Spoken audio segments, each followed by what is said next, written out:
దేవుని నీతికి సమానమా అన్నటువంటి సిలబస్ లో ఉన్న ఒక మంచి పాఠాన్ని మనం ఆలోచిద్దాం. లోకని పాఠంతో జాగ్రత్తగా రాసుకోనండి. లోకనీతి దేవుని నీతికి సమానమా? లోకనీతి దేవుని నీతికి సమానమా అన్నటువంటి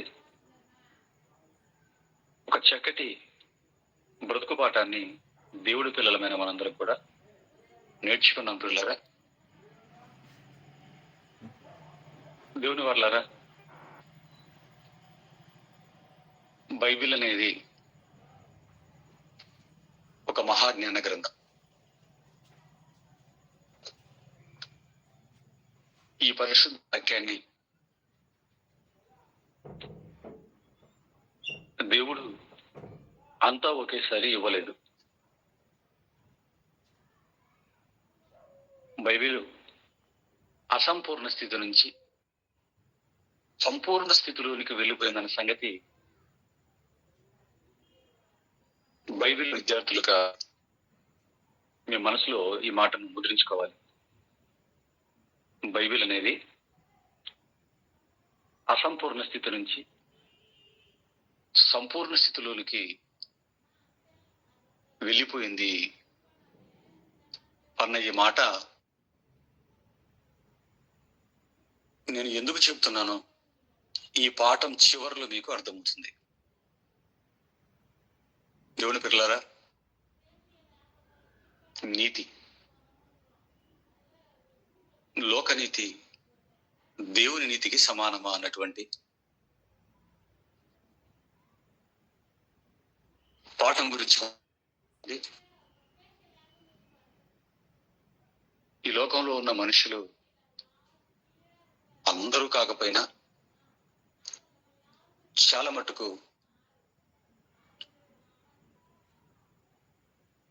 కాస్త నీతిగా బ్రతకాలి అనుకుంటూ ఉంటారు.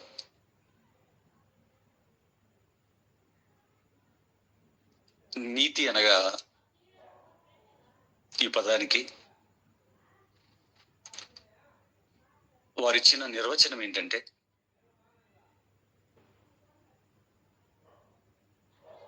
తమ వల్ల ఎవ్వరికీ హాని జరగకుండా, తమ వల్ల ఎవరికి హాని జరగకుండా ఒక మాటకు కట్టుబడి ఉండటాన్ని నీతిగా వారు భావిస్తారు. అంటే మా వలన సమాజానికి కీడు జరగకపోయినా లేదా మేలు జరగకపోయినా, మా వలన సమాజానికి కీడు జరగకపోతే లేదా కీడు జరగకుంటే అంతే చాలు అనుకుంటుంటారు. ఒక మాటకు కట్టుబడి బ్రతకాలి అనుకుంటారు.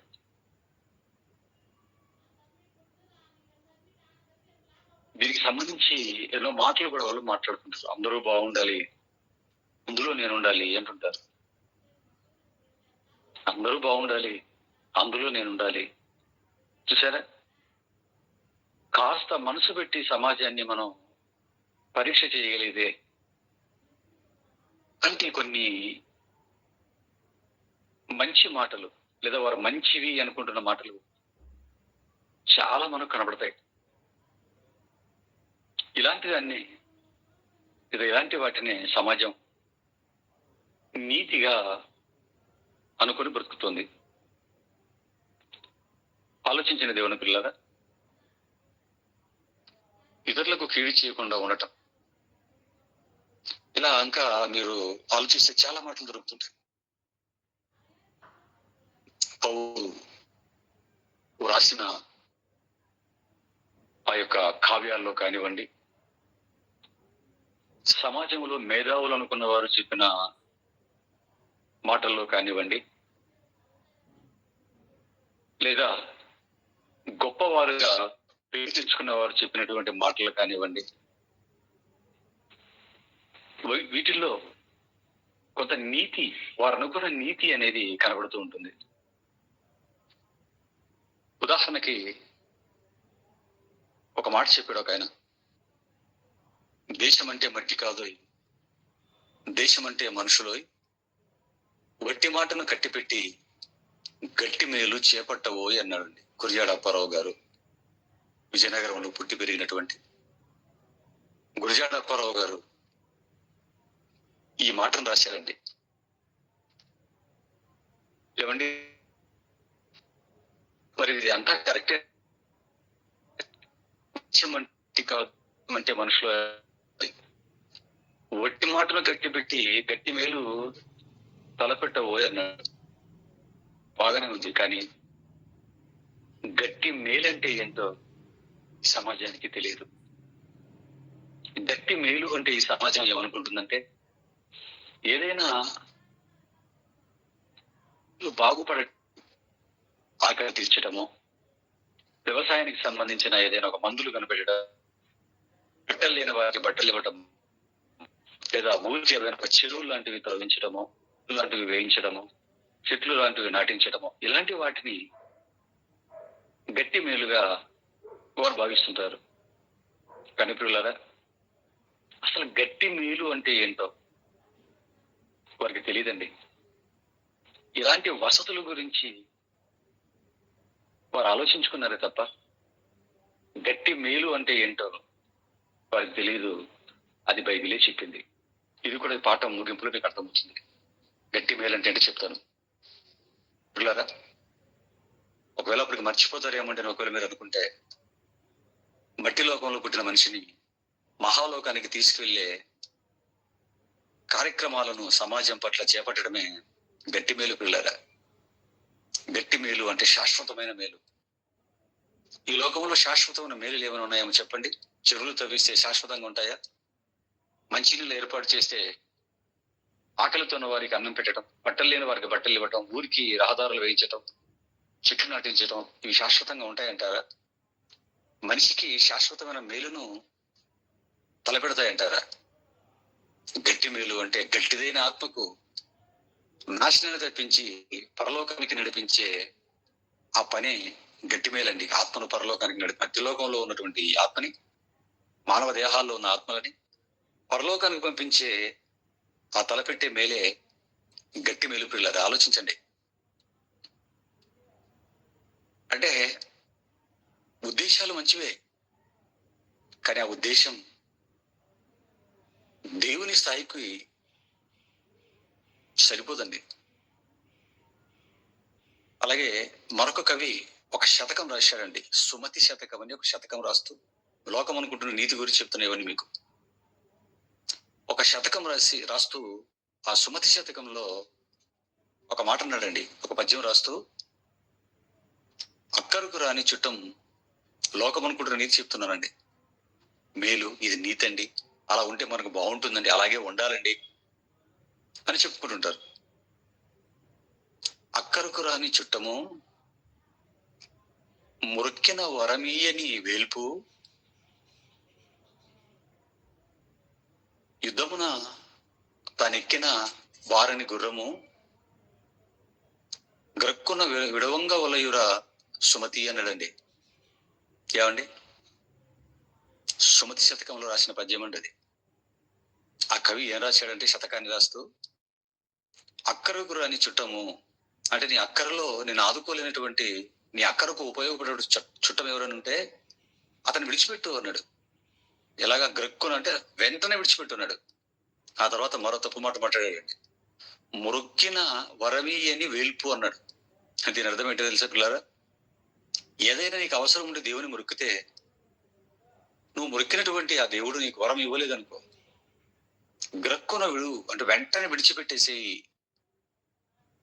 యుద్ధం చేయడానికి నువ్వు వెళ్తున్నప్పుడు ఆ గుర్రం సరిగా పరిగెట్టలేదనుకోండి, బారటం అంటే పరిగెట్టడం లేదనుకోండి, సహకరించడం లేదనుకోండి, నన్ను వెంటనే విడిచిపెట్టే అన్నాడు. ఏమిటి ఇటువంటి పద్యాలకి లోకం వేణోళ్ళలో పొగుడుతుంది, రెండు చేతులు ఎత్తి చప్పట్లు కొడుతుందండి. చాలా గొప్ప మాటలుగా ఈ పద్యాలు రాసి 100 సంవత్సరాలు అవుతున్నా సమాజంలో ఇప్పటికీ వాడుకలో ఉన్నాయి. సమాజం ఇప్పటికీ వాటిని నెత్తిన పెట్టుకుందంటే మీరు ఆలోచించండి పిల్లలు. ఇలా మనుషులు మాట్లాడుతారు అంటే దేవుడిని మొక్కితే దేవుడు వరం ఇవ్వకపోతే విడిచిపెట్టడమేనాక? ఆలోచించండి, ఆలోచించండి దేవుని పిల్లరా. లోక నీతి ఇలాగే ఉంటుంది. లోక నీతిలో ఒక స్వార్థం ఉంటుంది. అందుకేనండి లోకం ఇలాంటి నీతిని ఫాలో అవుతూ ఉంటుంది, లేదా ఇలాంటి వాటిని పట్టించుకుంటూ ఉంటుంది. మీకు బ్రహ్మకుమారి సమాజం వారు కానివ్వండి, లేదా ఒక రకమైన బట్టలు వేసుకున్న మరొక రకమైన కనబడుతుంటారండి. ఉల్లిపాయ తినకూడదండి, వెల్లుల్లిపాయ తినకూడదండి, ప్రేరేపణలు ఇస్తుందండి. ఇదో ఫలానివి ఆహార పదార్థాలు తినకూడదండి, అవి తింటే మనం ఆవేశపడుతుంటామండి అని చెప్తుంటారు పాపం వారు. అది వారికి తెలిసినటువంటి మాటలు. దేవుని పిల్లలారా, జాగ్రత్తగా ఆలోచించండి. ఎవరికి కీడు చేయకుండా అందరూ బాగుండి అందులో వీళ్ళుండి తాముకు తెలిసిన దాంతో అలా ఉండాలి అనుకోవటం లోకం నీతి అనుకుంటుంది. ఇవే కాదు, ఇంకా మీరు ఆలోచిస్తే లోకం తాము చెప్పుకుంటున్నటువంటి వాటిల్లో నీతులని చాలా చెప్పుకుంటుందండి. నలుగురితో పాటు నారాయణ, గుంపుతో గోవింద అంటుంటారు. ఏమండి, గుంపులో గోవింద, నలుగురితో పాటు నారాయణ, గుంపులో గోవింద అంటే నలుగురు ఎలా వెళ్తే అలాగే మనం వెళ్ళాలి. గుంపు దేనికి చేయి కొడితే మనం దానికే చేయి కొట్టాలి. ఇలాంటి మాటలు చాలా మీరు ఆలోచించుకుంటూ పోతే నిత్య జీవితంలో మనుషులు మాట్లాడుకునే మాటలు చాలా కనబడతాయి. నీతిగా బ్రతకాలి, లేదా మేము ఒక రకమైన బట్టలు బయట పెట్టేసుకుని బిల్ల పెట్టుకుని తిరుగుతుంటారు కొందరు. లోకంలో ఉన్నటువంటి సాయి భక్తులని, లేకపోతే షిరిడి సాయి భక్తులని, బ్రహ్మకుమారీశ్వరని, ఈ కొందరు తిరుగుతుంటారు. అలాంటి వారిని మీరు మాట్లాడిస్తే ఇలాంటి మాటలు వారు చెబుతారు తప్ప అంతకు మించి వారు మాట్లాడలేదు పిల్లలు. ఎందుకు ఈ లోకం ఇలా అనుకోవటానికి కారణం ఏంటి అంటే, లోకం ఇలాంటి వాటిని నీతిగా అనుకోవడానికి కారణం ఏంటంటే పిల్లరా, దేవుని నీతి అంటే ఏంటో వారికి తెలియకపోవటం. దేవుని నీతి అంటే ఏంటో వారికి తెలియకపోవటమే పిల్లరా. మరి దేవునికి నీతి ఉందా? దేవుని నీతి అంటూ ఒకటి ఏదైనా ఉందంటారా? ఆలోచించండి దేవుని పిల్లరా.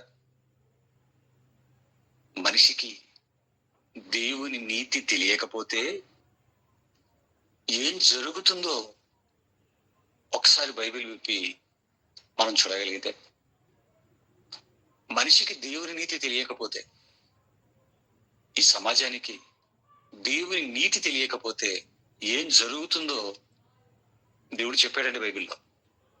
ఎందుకంటే దేవుని నీతి తెలియకపోతే ఏముందండి అని ఒకవేళ అనుకోవచ్చు. క్రైస్తవులకు కూడా దేవుని నీతి ఏంటో సరిగ్గా తెలియదు. సమాజానికి తెలియట్లేదంటే, సమాజానికి తెలియట్లేదు, దేవుని నీతి ఏంటో సమాజానికి తెలియటం లేదంటే కారణం ఏంటంటే క్రైస్తవులు చెప్పకపోవటం. దేవుని నీతి బైబిల్ క్రైస్తవుల దగ్గర ఉంది. మరి సమాజానికి ఎరుకపరచవలసిన వారెవరు? సమాజానికి తెలియజేయవలసిన వారెవరండి? క్రైస్తవులు. మరి సమాజానికి తెలియటం లేదు అంటే క్రైస్తవులు సమాజానికి చెప్పటం లేదు.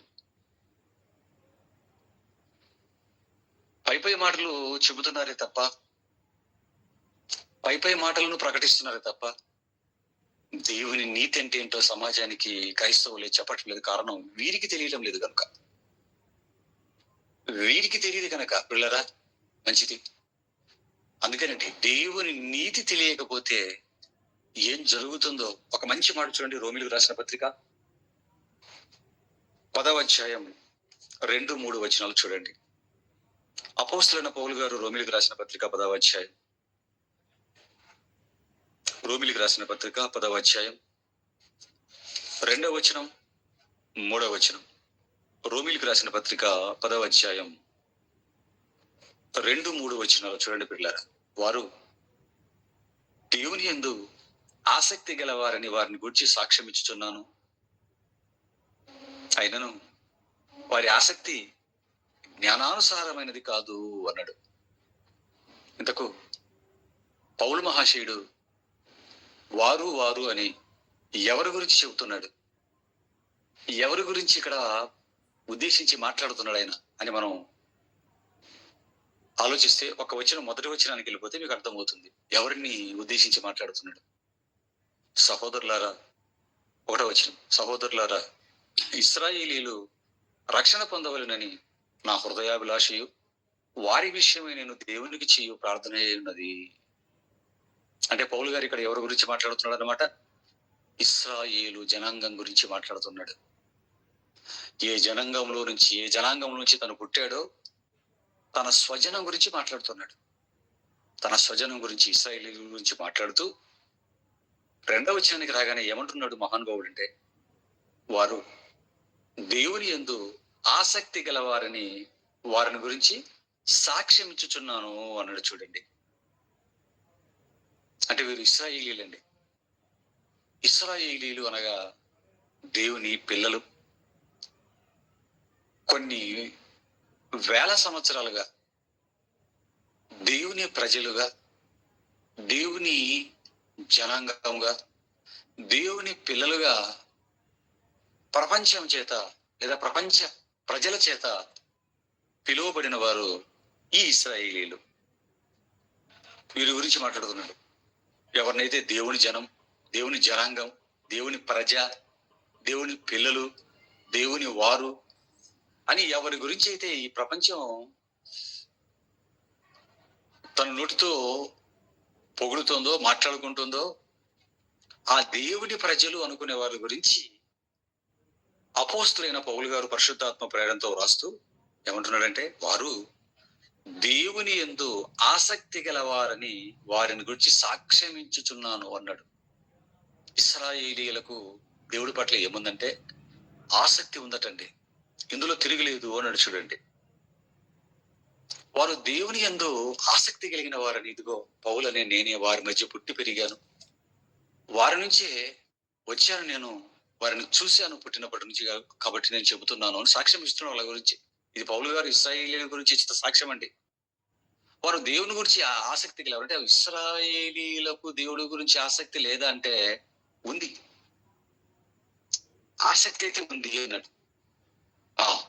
మరి ఏం లేదు వీరికి, వారు దేవుని గురించి ఆసక్తి గల వారిని వారి గురించి సాక్ష్యం ఇస్తున్నాను అని. అయినను వారి ఆసక్తి జ్ఞానానుసారమైనది కాదు అన్నాడు. చూడండి పిల్లరా, వారి ఆసక్తి జ్ఞానానుసారమైనది కాదు అంటే ఇశ్రాయేలీయులకు ఆసక్తి అయితే బాగా ఉంది, కానీ వారి ఆసక్తి జ్ఞానం అంటే వాక్యానుసారమైనది కాదట. దేవుడు ఎవరో తెలిసింది, దేవుడు అంటే ఆసక్తి ఉంది వారికి బోధించిన ప్రవక్తల మాటలను బట్టి. మరి దేవుడికి ఆసక్తితో చేయటానికి ముందుకొచ్చారు, చేస్తున్నారు ఆసక్తితో. దేవుడి పట్ల వారు చేస్తున్నటువంటి ఆసక్తికరమైనటువంటి ఆ భక్తి లేదా పనులు ఏ రకమైనవి అంటే అవి జ్ఞానానుసారమైనవి కాబట్ట. అంటే వాక్యం చేతుల్లో ఉంది, కానీ వాక్యం చేతుల్లో పట్టుకున్నారు, ఆ వాక్యం ఏం చెబుతోందో మాత్రం వారు పట్టించుకోకుండా పోయారండి. అందుకే వారి ఆసక్తి జ్ఞానానుసారమైనది కాదు అన్నాడు. చూడండి, అంటే పిల్లల వాక్యం తెలియలేదండి ఇశ్రాయేలీయులకి. వాక్యం తెలియకపోయేసరికి, వాక్యం అనేది తెలియకపోయేసరికి వారు ఏం చెయ్యటం మొదలు పెట్టారో చూడగలిగితే, వాక్యం తెలియకపోయేసరికి దేవుడి పట్ల ఆసక్తి కలిగినటువంటి ఈ ఇశ్రాయేలీయులు ఏం చేయడం మొదలు పెట్టారో ముందుకు చదివితే చెప్తున్నాడు. వారి ఆసక్తి జ్ఞానానుసారమైనది కాదు, ఎలయనగా వారు దేవుని నీతి నెరుగక అన్నాడు. చూడండి, వారు దేవుని నీతిని ఎరుగక తమ స్వనీతిని స్థాపింపబూనుకొనుచు దేవుని నీతికి లోబడలేదు అన్నాడు. చూడండి పిల్లరా, ఏమండి, ఎప్పుడైతే దేవుడి వాక్యం వారికి తెలియకుండా పోయింది, దేవుడి జ్ఞానం అనేది వారికి అర్థం కాకుండా పోయిందో, అప్పుడు ఏం జరిగిందంటే వారు తమ స్వనీతిని స్థాపించటానికి సిద్ధపడిపోయారటండి. తమ స్వనీతిని స్థాపించుకోవటం మొదలు పెట్టారట. దేవుని నీతి వారికి అందకపోయేసరికి, దాన్ని వారు సాధించుకోలేకపోయేసరికి, వాక్యాన్ని పట్టించుకోకపోయేసరికి, అంటే ఎప్పుడైతే వాక్యాన్ని పక్కన పెడతారో, ఎప్పుడైతే వాక్యాన్ని పట్టించుకోరో, దేవుడి నీతి మనిషికి అర్థము కాదు అని మనకి ఇక్కడ తీసుకొస్తుందండి. వాక్యాన్ని పక్కన పెడితే ఒక్క దేవుని నీతే కాదండి, ఆయన ఇష్టమేంటో, ఆయన ఉద్దేశాలేంటో, మన బ్రతుకు పట్ల ఆయనకున్నటువంటి ఆలోచనలేంటో, ఆయన ప్రణాళిక ఏంటో, ఆయన భవిష్యత్తులో ఏం చెయ్యాలనుకుంటున్నాడో, అసలు ఆయన మనసు ఏంటో ఏమి అర్థం కావండి వాక్యాన్ని పక్కన పెట్టామంటే. ఇశ్రాయేలీలట వాక్యం అనేది వారికి ఎరుగపోయేసరికి, వారు వాక్యాన్ని ఎరుగపోయేసరికి ఏం చేయటం మొదలు పెట్టారు అంటే, తమ స్వనీతిని స్థాపించడానికి రెడీ అయిపోయేటండి. దేవుని నీతిని ఎరగని వాడు, లేదా వాక్యాన్ని పట్టించుకొనని ప్రతి వాడు చేసేది ఇదేనండి. వాక్యాన్ని పట్టించుకొనని ప్రతివాడు ఏం చేస్తాడు? తమ స్వనీతిని స్థాపించటానికి పూనుకుంటాడు. వారు ఇంకా ఏం చేశారు ఇశ్రాయేలీయులు వాక్యం ఎరగకపోవటం వలనంటే, ప్రవక్త రాస్తాడు. ఒకసారి మీరు యెషయా గ్రంథాన్ని 29వ అధ్యాయాన్ని ఒకసారి తీయండి. 13వ వచనం, యెషయా గ్రంథం 29వ అధ్యాయం 13వ వచనాన్ని చూడండి పిల్లలు. యెషయా గ్రంథం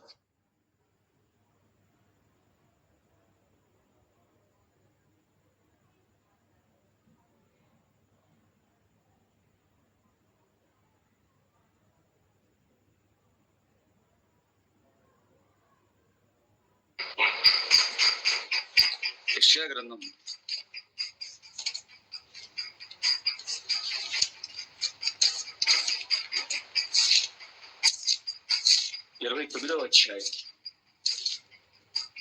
13వ వచనాన్ని చూడగలిగితే, ప్రభు ఇలాగ సెలవిచ్చినాడు, ఈ ప్రజలు నోటి మాటతో నా యొద్దకు వచ్చుచున్నారు, పెదవులతో నన్ను గణపరచుచున్నారు, కానీ తమ హృదయము నాకు దూరముగా చేసుకొని ఉన్నారు. వారు నా ఎడల చూపు భయభక్తులు మానవుల విధులను బట్టి వారు నేర్చుకున్నవి అన్నట్టు చూడండి. ఏమండి, ఎప్పుడైతే దేవుని యొక్క వాక్యాన్ని పక్కన పెట్టారో, ఎప్పుడైతే దేవుడి యొక్క వాక్యాన్ని పట్టించుకోనకుండా ముందుకు వెళ్తున్నారో, అప్పుడు మనుషులు చేసేది ఏంటంటే తమ స్వనీతిని స్థాపింపబూనుకుంటారు అన్నాడు. ఇక్కడికి రాగానే ప్రవక్త చెప్తున్నాడు, వారు నా ఎడల చూపు భయభక్తులు మానవుల విధులను బట్టి వారు నేర్చుకున్నవి అన్నాడు. చూడండి, వాక్యాన్ని పక్కన పెడితే మనిషి ఏమైపోతాడండి? క్రైస్తవుడైనా, ఒకనాటి ఇశ్రాయేలీయుడు ఏమయ్యాడో క్రైస్తవుడు కూడా అదే అవుతాడు అనడానికి చెప్తున్నాడు దేవుడి మాట. ఒకనాటి ఇశ్రాయేలు ఏమైపోయారండి? చేతుల్లోనేమో గ్రంథాన్ని పట్టుకున్నారు, ధర్మశాస్త్రం చేతిలో ఉంది, ఏమండి చదువుతున్నారు మరలా. కానీ ఎప్పుడైతే వాక్యాన్ని పట్టించుకోకుండా, గ్రహించకుండా ఉన్నారో, ఇంకా నెక్స్ట్ వారు ఏం చేశారంటే తమ స్వనీతిని పూనుకొని, ఆ తర్వాత ఇంకా ఒకడు ముందుకేసి ఏం చేస్తున్నారంటే దేవుడి పట్ల మానవుల విధులను బట్టి నేర్చుకునే వాటిని దేవుడి పట్ల చేస్తున్నారటండి. దేవుడి పిల్లలారా, మానవుల విధులు అన్నాడు. వారు నా పట్ల చూపు భయభక్తులు మానవుల విధులను బట్టి వారు నేర్చుకున్నవి అన్నాడు. చూడండి, ఏమండి, సమాజాన్ని చూసి, మానవులను చూసి ఇశ్రాయేలీయులు నేర్చుకోవాలా? దేవుడు వాక్యం ఇచ్చినటువంటి ఇశ్రాయేలు ప్రజలను చూసి ప్రపంచం పాఠం నేర్చుకోవాలా? ఆలోచించిన దేవుని పిల్లలారా, ఈరోజు క్రైస్తవులమైన జ్ఞాన గ్రంథం, బైబిల్ కలిగినటువంటి మహాజ్ఞాన గ్రంథం కలిగినటువంటి మనల్ని చూసి ఈ ప్రపంచం నేర్చుకోవాలా పాఠాలు? ప్రపంచాన్ని చూసి మనం ఆలోచించండి పిల్లలారా. వాక్య జ్ఞానం కలిగిన క్రైస్తవులను చూసి, క్రైస్తవులను బట్టి ప్రపంచం వెలిగింపబడాలి, ప్రపంచం నేర్చుకోవాలి. ఆ రోజు కూడా వాక్యం ఉన్నటువంటి, దేవుని కలిగినటువంటి ఇశ్రాయేలీయులు చూసి ప్రపంచం పాఠం నేర్చుకోవాలనుకున్నాడు తప్ప దేవుడు. కానీ వీరేం చేశారంటే, దేవుడేమో అలా అనుకున్నాడు. వీరేం చేశారంటే పిల్లరా, జ్ఞానాన్ని చేతిలో పట్టుకొని కూడా వీరేం చేశారంటే ఆ జ్ఞానాన్ని పట్టించుకోకపోవడం వలన మానవుల విధులను బట్టి నేర్చుకొని ఏమండి, సజీవుడైన దేవుడి దగ్గరకు వచ్చి మానవులు ఎవరు వాళ్ళు నమ్ముకున్నటువంటి ఆ విగ్రహాలకు వాటి పట్ల చేస్తున్న వాటిని తీసుకొని వచ్చి దేవుడి పట్ల చేయడం ప్రారంభించారట ఇశ్రాయేలీయులు. చూడండి పిల్లల పరిస్థితి ఎలాగైపోయిందో. మానవులు పెట్టుకున్నటువంటి విధులను బట్టి, అంటే వాళ్ళకు ఒక గుడి, మాకు ఒక గుడి, వాళ్ళకు ఒక దేవుడు, మాకు ఒక దేవుడు, వాళ్ళకు ఒక పూజారి, మాకు ఒక యాజకుడు, ఏమండి మాకు ఒక పూజారి, వాళ్ళకు వాళ్ళ దేవుడికి వాళ్ళు పండగలు చేసుకుంటారు. మేము కూడా మా దేవుడికి పండగలు చేయాలి. వాళ్ళు దేవుడికి అర్పణలు ఇచ్చుకుంటారు, మేము కూడా దేవుడికి అర్పణలు ఇవ్వాలి. వారు దేవుడికి రాళ్లతో గుడి కట్టుకుంటారు, మేము కూడా దేవుడి ఏదో ఒక దాంతో గుడి కట్టుకోవాలి. చూసారా దేవుని పిల్లరా? వారు దేవుడి పేరు చెప్పుకొని కోసుకొని తింటారు, మేము కూడా దేవుడి పేరు చెప్పుకొని ఏదో ఒకటి చేసుకొని తినాలి. ఇలాగైపోయాడు ఇశ్రాయేలు. ఇలాగైపోయేసరికి పిల్లరా దేవుడు చూశాడు, వెంటనే ప్రవక్తలు పంపించేవాడండి. ఇశ్రాయేలు ఎంత అధ్వాన స్థితిలోకి వెళ్ళిపోయారో మీరు ఆలోచించండి పిల్లరా. చేతిలో వాక్యం ఉంది, ధర్మశాస్త్రం ఉంది, మరలా ప్రవక్తలు వస్తున్నారు, మాటి మాటికి వాటిని గుర్తుకు చేస్తున్నారు. మీరు ఇలా చేయకూడదు, మీరు ఇలా చేయండి, ప్రపంచం మిమ్మల్ని చూసి పాఠం నేర్చుకోవాలి, మిమ్మల్ని బట్టి ప్రపంచ భక్తిలోకి రావాలని దేవుడు అనుకుంటున్నాడు. అబ్రహాం పిల్లలుగా మీ చేతిలో దేవుడు వాక్యాన్ని పెట్టాడు, వాక్యాన్ని చదువుకోండి, వాక్యానుసారంగా దేవుడికి చెయ్యండి రా అని చెబుతున్నా సరే ప్రవక్తలు కొడుతున్నారు, ప్రవక్తలను చంపుతున్నారు, ప్రవక్తలను హింస పెడుతున్నారు, ప్రవక్తల్ని గందరగోళం చేయిస్తున్నారు తప్ప వీరు మాత్రం మారకుండానే ఉండిపోయారండి ఇశ్రాయేలీయులు. అందుకే సజీవుడైన దేవుణ్ణి ఆరాధించడానికి వీరు ఎన్నుకున్న పద్ధతి ఏంటంటే మానవులు పెట్టినటువంటి పద్ధతులు ఏంటండి. మానవులు పెట్టుకున్న పద్ధతులు బట్టి దేవుడి దగ్గరికి వచ్చి సజీవుడైన దేవుడు చేయడం మొదలు పెట్టారండి. ఇలా స్టార్ట్ చేసి చివరికి వీరు ఏ స్థితికి వెళ్ళిపోయారో చూడగలిగితే పిల్లారా, ఏ పరిస్థితుల్లోకి వీరు వెళ్ళిపోయారో ఇశ్రాయేలీయులు ఆ యూదులను మనం జాగ్రత్తగా చూడగలిగితే, యెషయా గారు రాసిన మాట కదండి ఇప్పుడు మనం చదువుకున్నాం. యెషయా గారు రాసిన మాట ఇప్పుడు మనం చదువుకున్నాం. యెషయా గారు యేసుక్రీస్తుకు పూర్వం 700 సంవత్సరాల కిందట ఉన్నటువంటి ప్రవక్త అండి. పెద్ద ప్రవక్తలో పెద్ద ప్రవక్త ఆయన కాలానికి ఇదిగో ఇలా ఉన్నారు. ఏమండి ఆయన అప్పటికి నొక్కి చెప్పి రాశాడు. యేసుక్రీస్తు వచ్చేటప్పటికి కూడా ఎలా ఉన్నారంటే వీరు చివరికి ఎలాగ అయిపోయారు, ఎలా మారిపోయారు వీరంటే ఒకసారి మార్కు సువార్త 7వ అధ్యాయం 7వ వచనం చూడండి.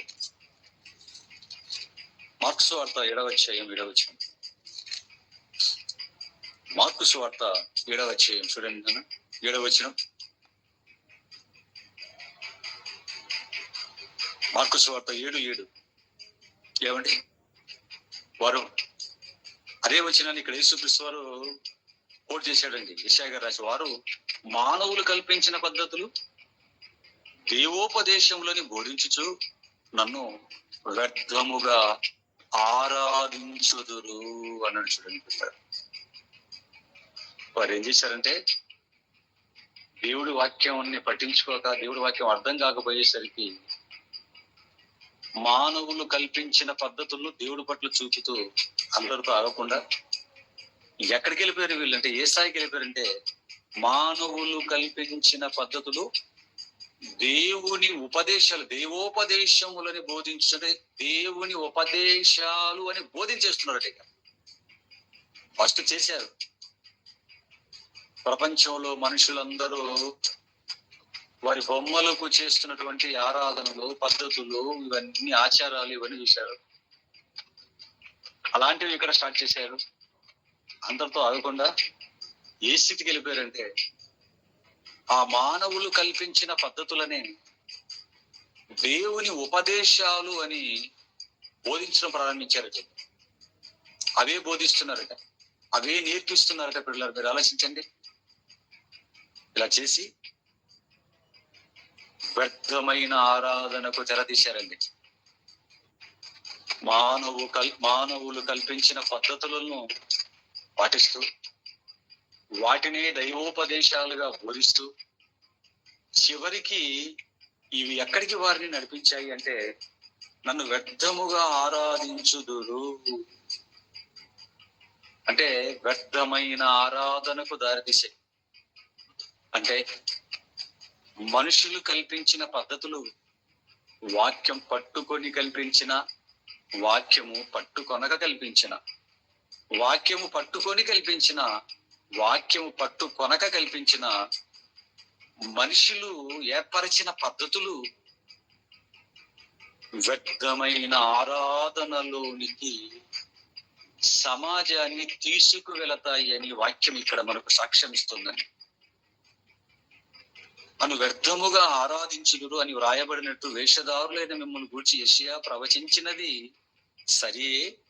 మీరు దేవుని ఆజ్ఞను విడిచిపెట్టి, ఇంకా ఏం జరుగుతుంది? వ్యర్థమైన ఆరాధనకు తెరతీసి దేవుని ఆజ్ఞను విడిచిపెట్టి మనుష్యుల పారంపర్యాచారమును గైకొనుచున్నారు. అప్పుడు ఏం జరుగుతుందంటే, మరియు ఆయన మీరు మీ పారంపర్యాచారమును గైకొనుటకు దేవుని ఆజ్ఞను నిరాకరించుదురు అన్నడా? బొత్తిగా నిరాకరించుదురు అన్నాడు. చూడండి పిల్లలు, మీరు మీ పారంపర్యాచారమును గైకొనుటకు దేవుని ఆజ్ఞను బొత్తిగా నిరాకరించుదురు అంటే మొత్తం దేవుడి వాక్యాన్ని ఎత్తి అపకబడేస్తారు అంటున్నాడు. అంటే దేవుడి వాక్యానికి ఇక చోటు ఉండదు అంటున్నాడు. చూడండి పిల్లలు, దేవుడి వాక్యానికి ఇక చోటు ఉండదు అన్నాడు. ఇది ఇశ్రాయేలీలకు, ఒకనాటి ఇశ్రాయేలీలకు పట్టినటువంటి గతి. దేవుడి వాక్యం చేతిలో పట్టుకొని అందులో ఏముందో పుట్టించుకొనకుండా మొక్కుబడిగా చదువుకుంటూ ముందుకు వెళ్ళినటువంటి వీరు ఏ స్థితిలోనికి వెళ్ళిపోయారో మీరు ఆలోచించండి పిల్లలు. వ్యర్థమైన ఆరాధనలోనికి వెళ్ళిపోయారు. ఎవరు వారి పెద్దలు పెట్టినటువంటి వారి పారంపర్యాచారం నిమిత్తం దేవుని ఆజ్ఞలను బొత్తిగా నిరాకరించే స్థితికి దేవుని ఆరాధించవలసినటువంటి వీరు వ్యర్థమైన ఆరాధనలోకి వెళ్ళిపోయారు. ఇంకా ఏ స్థితిలోకి పడిపోయారు వారంటే, మెస్సయ్య రక్షకుడైన యేసు క్రీస్తు వారు పుట్టి 30 సంవత్సరాలు పెరిగి 35 సంవత్సరాలు బాప్తిసం తీసుకొని బోధ చేస్తున్నా, కళ్ళెదిరి తిరుగుతున్నా, ప్రవచనాలన్నీ ఆయన పట్ల నెరవేరుతున్నా, లోకరక్షకుణ్ణి పట్టించుకొనలేని, లోకరక్షకుణ్ణి కనుగొనలేని గుడ్డి వారైపోయారండి ఇశ్రాయేలీలు. ఆలోచించిన దేవుని పిల్లరా, వాక్యం ప్రక్కన పెట్టిన ప్రతి వాడికి కలిగేది ఇదే. వాక్యం పక్కన పెడితే మనిషి గుడివాడు అయిపోతాడా? గుడివాడు కన్నుండి చూడలేనుడు అవుతాడు, చెవులుండి వినలేనుడు వాడవుతాడు. అలాగా పెద్దలు పెట్టినటువంటి పారంపర్యాచారాలను మనం మన కాలు చేస్తూ వాళ్ళని చూసి ఇది కాదు నైనా ఇలా చేస్తున్నారు, మీరేం చేస్తున్నారని అనుకోండి. ఇది ఎవరు పెట్టారు?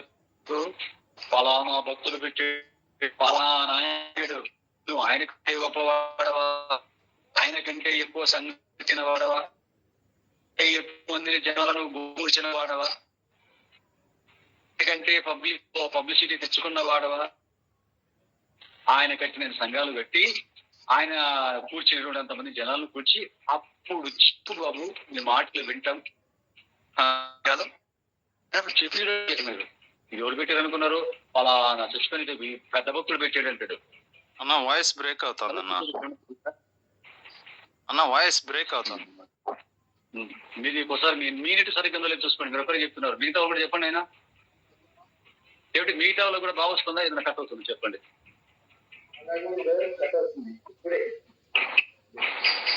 బాగుంటే కొంచెం అట్లా ఏదైనా సిగ్నల్ అలా పెట్టండి.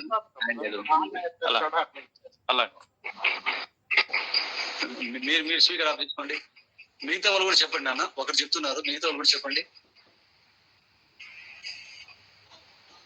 స్పీకర్ కట్ కాకుండా వస్తుందా, ఏమన్నా కట్ అవుతుందా చెప్పండి. బ్రేక్ అవుతుందా? ఓకేనా? ఒక సెకండ్ అయితే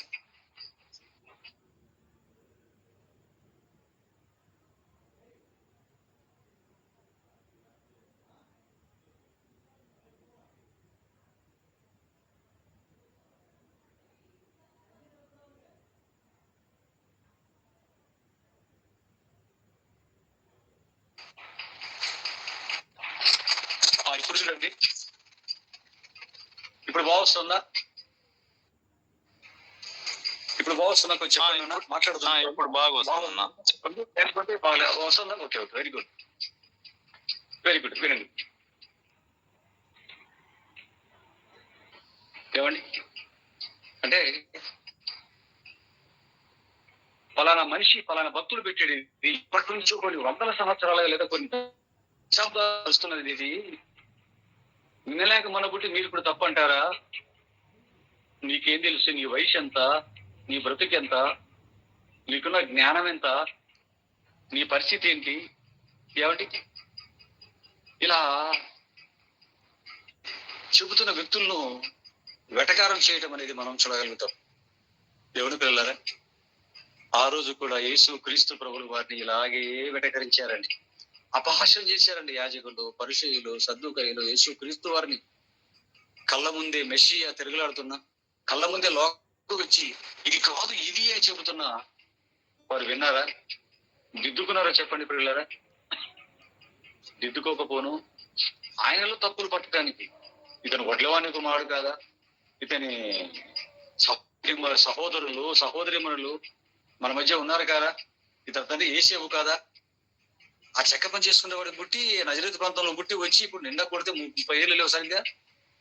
మనకు చెప్తున్నాడు ఏంటి? మన పెద్దలు పూర్వీకులు పెట్టినటువంటి వందల సంవత్సరాలుగా వస్తున్నటువంటి ఆచారాలని తప్ప నువ్వెంత, నీ స్తోమత ఎంత, నీ వయసు ఎంత, ఇలాగే మాట్లాడారండి యేసుక్రీస్తు ప్రభువు వారిని. అందుకేనండి అవి చెప్పినందుకే చంపేంత వరకు నిద్రపోలేదండి వాళ్ళు. ఇది కాదు ఇది వాక్యంలో ఎలాగుంది, మీరు ఇది చేస్తున్నారు, మీరు చేస్తున్నది తప్పు అన్నందుకు యేసుక్రీస్తు వారిని చంపేంత వరకు వారు నిద్రపోలేదండి. ఆలోచించలేదు దేవుని పిల్లలారా. ఎప్పుడైతే వారు వాక్యాన్ని పట్టించుకోలేదు, తప్పు మీద తప్పులు తప్పు మీద తప్పుడు ఏ స్థితికి వెళ్ళిపోయారు చూడండి. వ్యర్థమైన ఆరాధనలోకి వెళ్ళిపోయారు. లోకరక్షకుని వచ్చినా కూడా కనుగొనలేకపోయారు, సిలువేసిస్తున్నారు. చివరికి వారు వచ్చి వారికి సంభవించింది ఏంటంటే నిత్యాగ్ని గుండం, నిత్య నాశనానికి వెళ్ళిపోయారు పిల్లలు వాళ్ళందరూ కూడా. ఆలోచించండి. అది యేసుక్రీస్తు వారు బ్రతుకున్నప్పుడు చెప్తున్నాడు, పరలోక రాజ్యంలో సమస్త ప్రవక్తలు ఉంటారు, మీరు మాత్రం వెలుపలికి త్రోసివేయబడటం మీరు చూసి, అయ్యా నువ్వు మా వీధుల్లో బోధించితివి, ఆ రోజు మేము విన్నాం కదా, మరి మమ్మల్ని దిగులా బయట చూశారని మీరు అన్ని అడుగుతారని కూడా వాళ్ళ కళ ముందు చెప్తున్నాడండి యేసుక్రీస్తు ప్రభువు వారు. ఎన్నో ఉదాహరణలు చెప్తున్నాడండి. ఎన్ని చెబుతున్నా వారు పట్టించుకోను యేసుక్రీస్తు మీదకి వారు రియాక్ట్ అయ్యారండి, మీదకి వచ్చారండి, చంపారండి. ఆలోచించండి దేవుని పిల్లలు. వాక్యాన్ని పట్టించుకొనకపోతే పరిస్థితి ఇశ్రాయేలీయులకు ఎంత దాకా వెళ్ళిందో మీరు ఆలోచించండి. అందుకేనండి దేవుడు ముందే చెప్పాడు పిల్లలు. యెషయా గ్రంథం 55వ అధ్యాయం 8వ వచనంలో ఒక మాట ఉంది చూడండి. దేవుడు చెప్పిన మాట యెషయా గ్రంథం 55వ అధ్యాయం 8వ వచనం చూడండి నాన్న. యెషయా గ్రంథం 55వ అధ్యాయం 8వ వచనం. నా తలంపులు మీ తలంపులు వంటివి కావు, నా త్రోవలు మీ త్రోవలు వంటివి కావు. ఇదే యెహోవా వాక్కు. ఆకాశములు భూమిపైన ఎంత ఎత్తుగా ఉన్నవో మీ మార్గముల కంటే నా మార్గములు, మీ తలంపుల కంటే నా తలంపులు అంత ఎత్తుగా ఉన్నవి అన్నాడు. మీ త్రోవలు వేరు, నా త్రోవలు వేరు నాయన అన్నాడు. మీ తలంపులకు నా తలంపులకి, మీ త్రోవకు నా త్రోవకు ఎంత తేడా ఉందంటే, భూమి అంత ఎత్తులో మీ ఆలోచనలు ఉంటే ఆకాశ ఎత్తులో నా త్రోవలు నా తలంపులు ఉంది అన్నాడు. ఆకాశం ఎంత ఎత్తుందో ఎవరైనా చెప్పగలరా? కనుగొన్నంత వరకు అనంతమండి. ఆకాశం అనేది ఇంత ఎదురు ఉందని చెప్పడం లేదు. రాయగలిగిన ఎంత పై వస్తువుని ఏముంటుంది? మానవ పెంచిన అనంతమైనది ఆకాశం. అంత ఎత్తులో ఉంటాయని చూడండి, మీరు ఆలోచించండి. దేవుడు ఒకటి అనుకుంటే మనిషి ఒకటి అనుకుంటారు. మనిషి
సత్య నాశనాలు వారికి సంభవించేది. అది ఆ గడ్డి పట్టకుండా ఉండాలి అని, దృష్టి పట్టకుండా ఉండాలి అని పిల్లరా, సత్య దేవుని నీతి అంటే ఏంటో తీసుకుని తీరాలి. దేవుని నీతి అంటే దేవుని నీతి అంటే రోమిలికి రాసిన పత్రిక 4వ అధ్యాయం 3వ వచనం. అపోస్తలుడు గారు రాస్తూ దేవుని నీతిని రాస్తాడు. రోమిలికి రాసిన పత్రిక 4వ అధ్యాయం రోమిలికి 4:3 చదువుకి.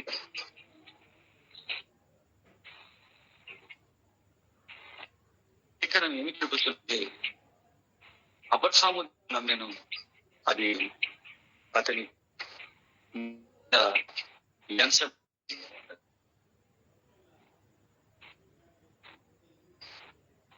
చెబుతున్నాడండి పౌలు గారు. లేఖనము చెప్పిన దేవుని నీతి ఏంటో. ఎందుకంటే ఇశ్రాయేలు ఏమనుకున్నారు? దేవుని నీతిని ఎరుగక ఏం చేయాలనుకున్నారట? తమ స్వనీతిని స్థాపింపబూనుకొనొచ్చు అన్నదే కదండి. వారు తమ స్వనీతిని స్థాపించడానికి వెళ్ళిపోయారు. వాళ్ళ పెద్దలు చెప్పిన ఎవడో పెద్దవాడు, వాళ్ళ పెద్దలు ఉంటారే, శాస్త్రులు, యాజకులు, పరిచయులు, ఆ ఎవడో చెప్పినటువంటి ఆ పనికి మాలినటువంటి ఆ ఆచారాలు, పద్ధతులు, అదే నీతి అనుకుని వారు తమ స్వనీతిని స్థాపింపబూనుకొని వెళ్ళిపోయారు. అందుకే పౌలు గారు రాస్తున్నారు, దేవుని నీతి అంటే రాస్తున్న వాళ్ళకి లేఖనం ఏమి చెప్తున్నది? అబ్రహాము దేవుని నమ్మెను, అది అతనికి నీతిగా ఎంచబడెను అన్నాడు. చూడండి, దేవుని నీతి అంటే ఏంటో చెప్తున్నాడు. దేవుని అబ్రహాము గారు నమ్మాడు, దేవుడు దానిని నీతిగా ఎంచాడు అన్నాడు. చూడండి, అబ్రహాము దేవుని నమ్మాడంట, అది దేవుడు అతనికి నీతిగా ఎంచాను అన్నాడు. చూడండి, దేవుడు అంటే దేవుని నీతి అంటే ఏంటి? దేవుణ్ణి నమ్మి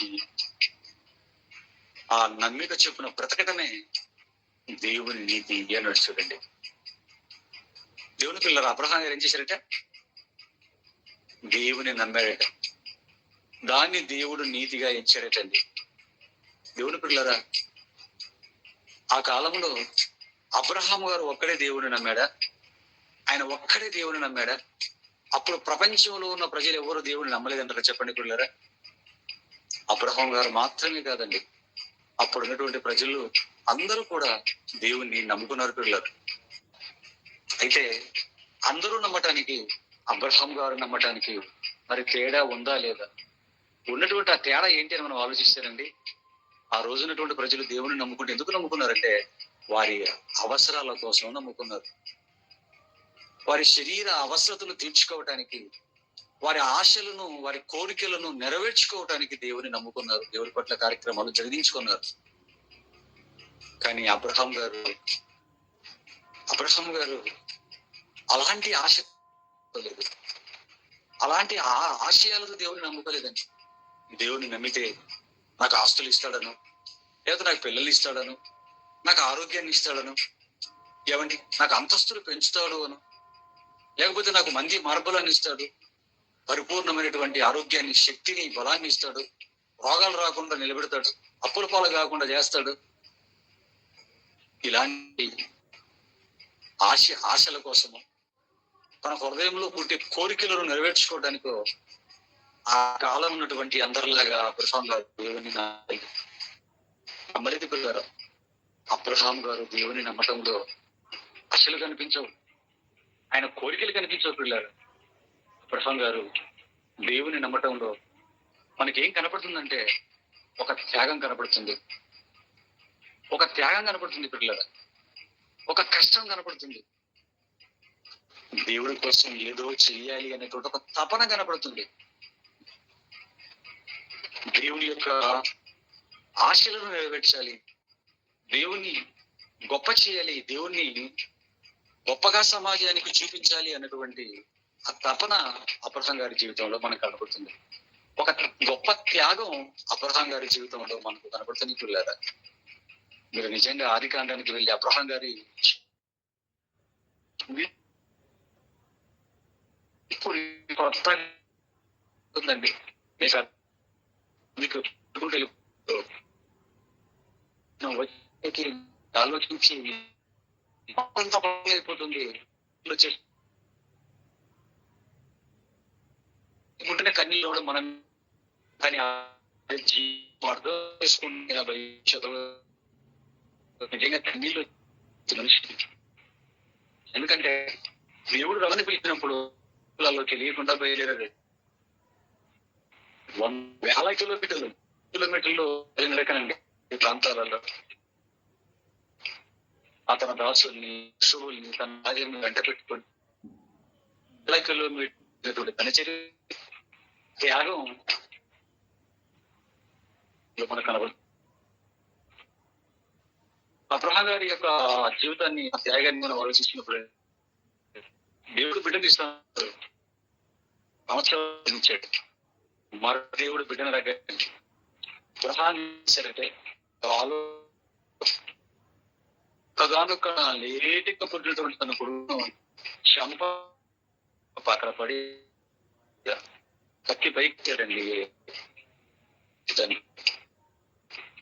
అంటే ఆలోచించిన దేవుని పిల్లరా, దీనిలో చూకుంటూ ఏదో ఉన్నాయి కనుక మనం చాలా ఫాస్ట్గా వెళ్తామండి. ఒక్కసారి మనం అక్కడ నిలబడి కొడుకు 3 సంవత్సరాలు వచ్చినప్పుడు నిజంగా వయసులో పిల్లలు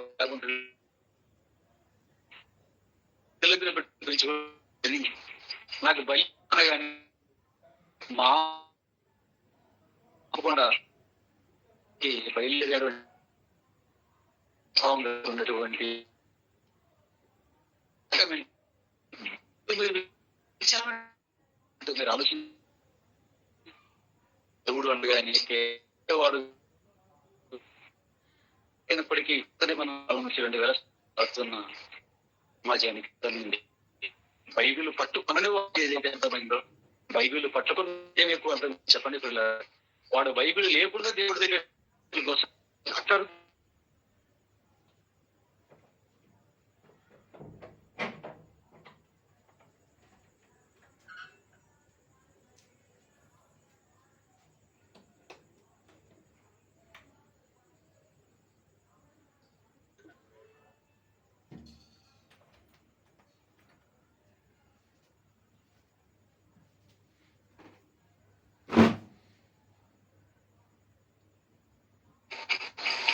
ఆఫ్ అయిపోయిందండి. ఇవాళ మైక్ మంచిగా వచ్చింది.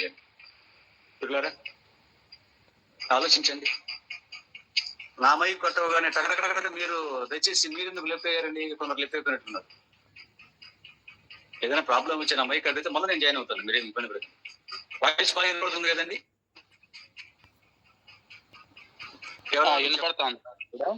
Okay okay. ఏమండి ఆ రోజు ఈ రోజు దేవుణ్ణి నమ్ముకోవటంలో, దేవుడి దగ్గరికి రావటంలో మనుషులకు ఆలోచన గురించి మీరు ఆలోచించండి పిల్లరా. బైబిల్ లేనివాడు దేవుణ్ణి ఆపద ముక్కుల వాడుగా, అక్కర్లు తీర్చేవాడుగా ఆపద ముక్కుల వాడని చెప్పి దొర్లుకుంటూ దేవుడి దగ్గరికి వెళ్తాడు. బైబిల్ చేత పట్టుకున్నటువంటి జ్ఞానాన్ని చదువుకుంటున్నా, క్రీస్తును ధరించుకున్నాను అని చెప్పుకుంటున్నటువంటి క్రైస్తవుడు కూడా దేవుడి దగ్గరికి వచ్చి ఏమడుగుతాడో మీరు ఆలోచించండి పిల్లరా. బైబిల్ లేనివాడు దేవుడి గురించి అవసరాల కోసం వెళ్తున్నాడు. బైబిల్ పట్టుకున్నవాడు బైబిల్ వాక్యాలు చూపి దేవుడు నడుపుకోవడం మొదలు పెట్టాడు. అడుగుడి నీకు ఇవ్వబడును, వెతుకుడు దొరుకును, తట్టుడు తీయని చెప్పా ప్రభు, మాకు ఇచ్చే ప్రభు. అబ్రహాము దీవించినట్లు దీవించు ప్రభు, ఇస్సాకును దీవించినట్లు యాకోబును దీవించినట్లు దేవుని పిల్లారా. వాక్యం అర్థమైందంటారా? మీరు ఆలోచించండి.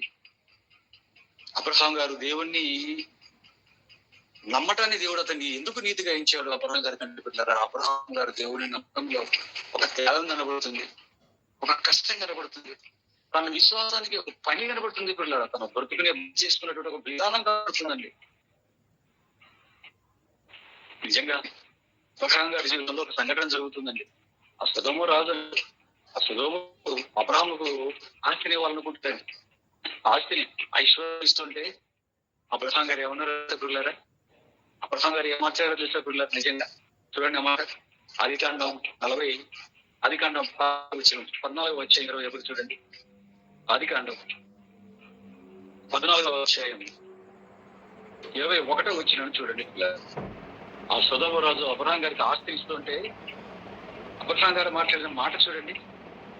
ఆదికాండం 14:21 సొదొమ రాజు 14:21 ఆదికాండం. సొదొమ రాజు మనుషులను నాకు ఇచ్చి ఆస్తిని నీవే తీసుకున్నామని అబ్రహాంతో చెప్పగా, ఒక రాజు అండి, సొదొమ పట్టణానికి ఒక రాజు మనుషులు నాకు ఇవ్వండి చాలు అబ్రహాం గారు, ఇదిగో ఆ ఆస్తి అంతా మీరు తీసుకోండి ఏం చెప్తున్నాడని.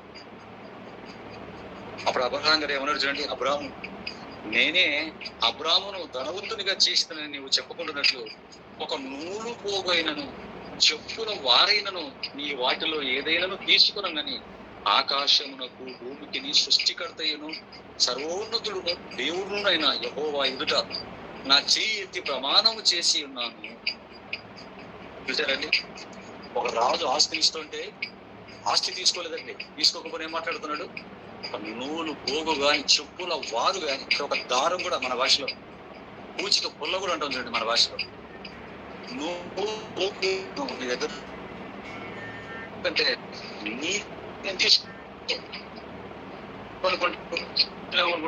ఉంటుంది. ఇదిగో ఫలానా సారి సొదొమ రాజు మనుషులు మాత్రం ఆస్తి ఇచ్చాడు, దాన్ని డబల్ త్రిబుల్ 100 రెట్లు చేస్తున్నాడు అబ్రహాం గారు. కాబట్టి సొదొమ రాజు వలన అబ్రహాం గారు ధనవంతయ్యాడు అనేటువంటి మాట కూడా నేను నా దేవుడికి రానివ్వకూడదు. ఏదైనా ఇచ్చే నా దేవుడే ఇచ్చాడు, నాకు సమస్తాన్ని నా దేవుడు ఇచ్చాడు, నా దేవుడికి దగ్గర రావాలి తప్ప ఏ మనుషుల దగ్గర నూరు పోగు కూడా నేను తీసుకోనయ్యా అని చెప్పి ఒక రిటర్న్ చేసిన ఆస్తి అంతా కూడా తీసుకోలేదండి అబ్రహాం గారు. మీరు ఆలోచించండి, అంత గొప్ప ఆస్తిని విడిచిపెడుతున్నాడండి అబ్రహాం గారు. దేవుని పిల్లల యథార్థాన్ని ఆలోచించగలిగి వాస్తవానికండి ధనవంతులకు ఎటువంటి మనసు ఉంటుందండి? ధనవంతులు అందరికీ హృదయ ఉండదండి, కాపుతో ఉండదు పెట్టలేదా?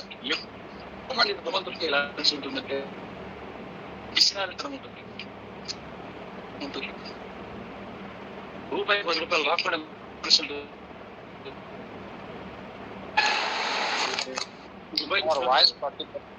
వాయిస్ సరిగా రావట్లేదు అన్న. లేకపోతే 15 రూపాయలు అంటాడు, వడ్డీ ఎంత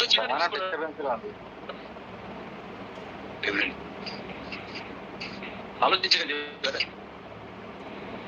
డిస్టర్బెన్స్ అంటే ఏదైతే సైడ్ సౌండ్ వస్తుందా? వాయిస్ బ్రేక్ అయ్యి వస్తాను సార్. ఏం చేయాలి?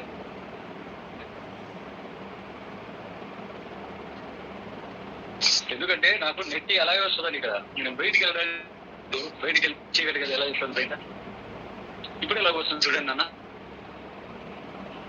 ఇప్పుడు ఎలా వస్తుంది?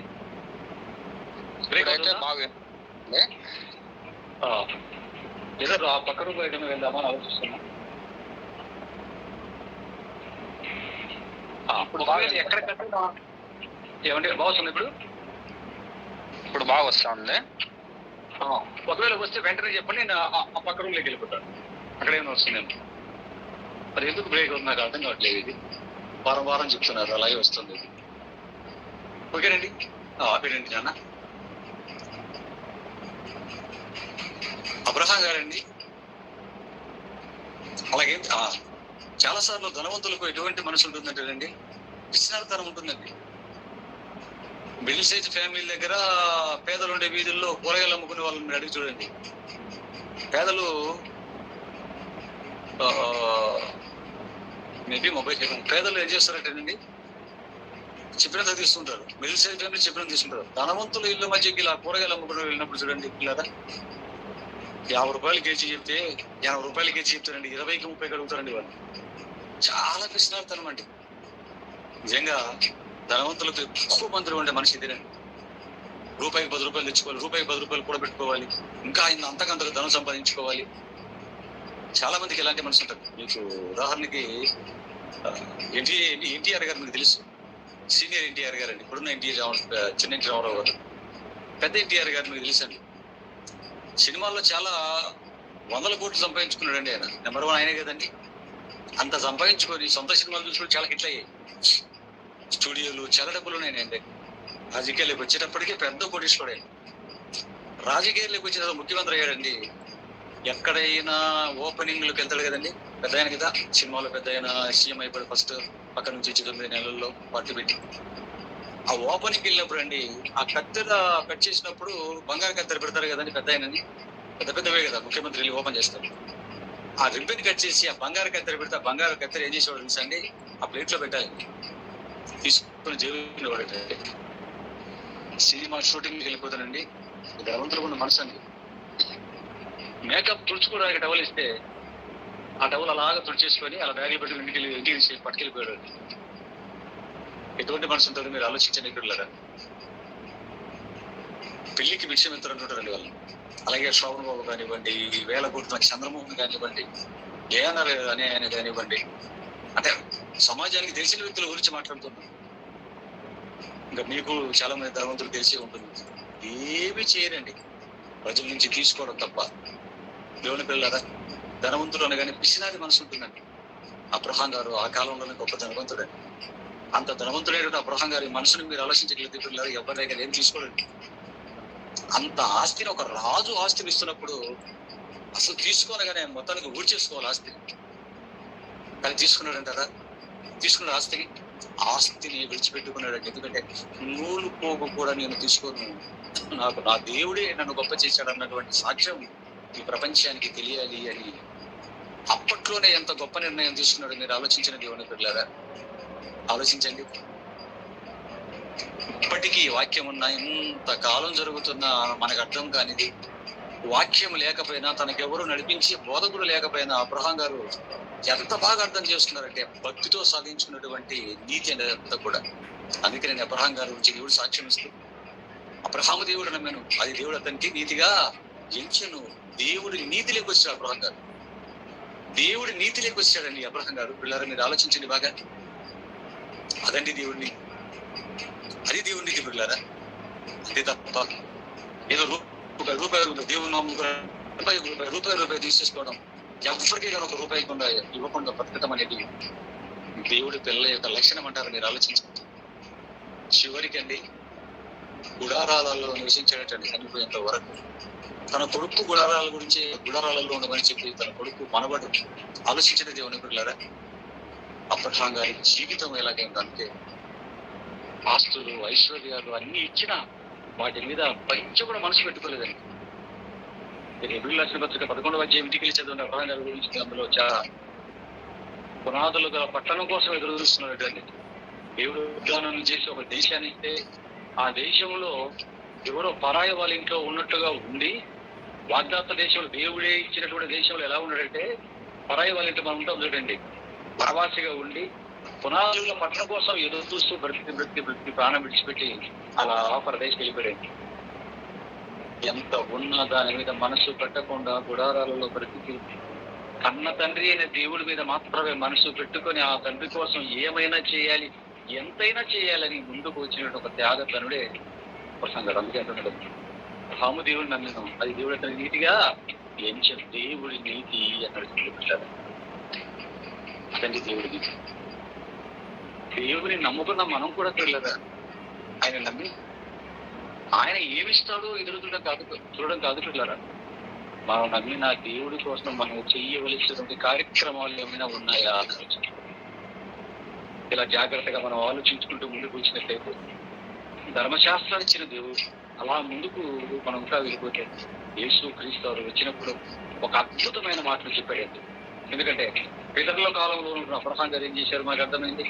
ఆ తర్వాత ధర్మశాస్త్రం వచ్చిన తర్వాత వచ్చినటువంటి మహానుభావులైన వారందరూ కూడా దేవుడి కోసం ఒక మోషే గారు కానివ్వండి, దావీదు గారు కానివ్వండి, దానియేలు గారు కానివ్వండి, ధనవంతులైనటువంటి వీరందరూ కూడా చూడలేరా, దేవి పట్టించుకున్న వాటి మీద మనసు పెట్టక దేవుడి చిత్తాన్ని నెరవేర్చడంలో నిమగ్నం అవ్వటం మనం చూడగలం. ధర్మశాస్త్ర కాలంలో వచ్చాడు కానీ క్రీస్తు వచ్చి ఒక అద్భుతమైన మాట చెప్పాడు. మత్తయి సువార్త 5వ అధ్యాయం 20వ వచనం చూడండి పిల్లలు. మత్తయి సువార్త 5వ అధ్యాయం 20వ మత్తయి సువార్త 5:20. మత్తయి సువార్త 5వ అధ్యాయం 20వ వచనం దయచేసి చూడండి, జాగ్రత్తగా చూడండి, చాలా ఇంపార్టెంట్. వాయిస్ బ్రేక్ అవ్వట్లేదు కదండి. వాయిస్ బ్రేక్ అయితే ఎవరైనా చెప్పండి, వెంటనే మరుపుతుంది, పక్కకి వెళ్తాను. మత్తయి సువార్త 5వ అధ్యాయం 20వ వచనం జాగ్రత్తగా రాసుకుని తర్వాత చూడండి. శాస్త్రుల నీతి కంటేను పరిచయుల నీతి కంటేను మీ నీతి అధికము కాని ఎడల మీరు పరలోక రాజ్యములో ప్రవేశింపలేరని చెప్పుచున్నాను. ఇక్కడ కూడా యేసు క్రీస్తు నీతి గురించి మాట్లాడుతున్నారు. అక్కడ అబ్రహాం గారి నీతి గురించి పౌలు గారు రాశారు. ఇక్కడికి రాగానే యేసు క్రీస్తు ప్రభులు వారు కొండ మీద వచ్చేసిన ప్రసంగాలలో ఉన్నటువంటి మాటండి చెబుతున్నాడండి, దిద్దుతున్నాడండి. యేసు క్రీస్తు వారు కొండ మీద ప్రసంగాల్లో చాలా మటుకు ధర్మశాస్త్రాన్ని దిద్దేదండి యేసు క్రీస్తు ప్రభులు వారు. అలా దిద్దబడిన మాటలలో అద్భుతమైన మాట ఇది కూడా. ఏమని చెప్తున్నాడండి? శాస్త్రుల నీతి కంటేను పరిచయుల నీతి కంటేను మీ నీతి అధికము కాని ఎడలా అన్నట్టు చూడండి. అంటే పిల్లరా, మీ నీతి అధికం కాని ఎడలా మీరు పరలోక రాజ్యంలో ప్రవేశింపరేదని మీతో చెప్పుచున్నాను అన్నట్టు అద్భుతమైన మాట చెప్తున్నాడండి. ఏంటి యేసుక్రీస్తు వారు దేవుడి నీతికి సంబంధించిన మాట చెబుతూ ఏం చెప్తున్నాడంటే, శాస్త్రుల నీతి కంటే పరిచయుల నీతి కంటే మీ నీతి అధికము కావాలని ఆయన అన్నాడు. ఇందుకు శాస్త్రుల నీతి పరిచయుల నీతి ఏంటి? ఏమండి, వారికి నీతి ఉందా? వారికి ఒక నీతి ఉంది. ఇందుకు శాస్త్రుల నీతి పరిచయుల నీతి ఏంటిది అని మనం ఆలోచిస్తే మత్తయి సువార్త 23వ అధ్యాయం 23వ వచనంకి వెళ్ళి మీరు చదవగలిగితే పిల్లలు, ఇందుకు శాస్త్రుల నీతి పరిచయుల నీతి అంటే సూపులు ఉన్నవారు దశమభాగాన్ని దేవుడికి ఇవ్వటం పిల్లలు. మత్తయి సువార్త 20 వచనం చూడండి.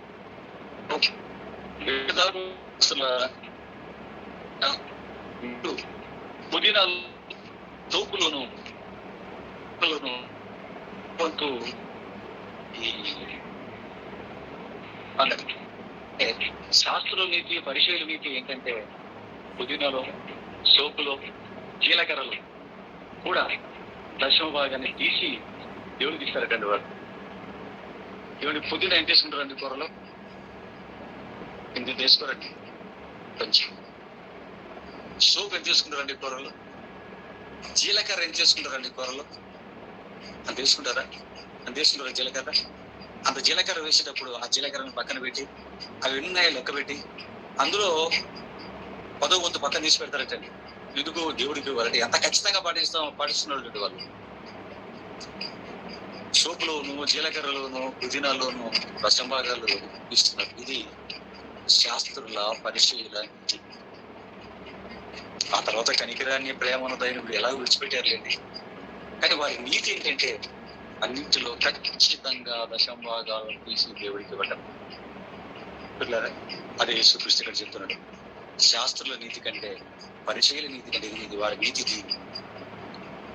నన్ను నమ్ముకున్నటువంటి క్రైస్తవులుగా మీ నీతి ఎలా ఉండాలి అంటే, ఈ కొత్త నిబంధనలోకి వచ్చినటువంటి మీ నీతి ఎలా ఉండాలి అంటే, వారి నీతి కంటే మీది అధికము కావాలి అన్నారు.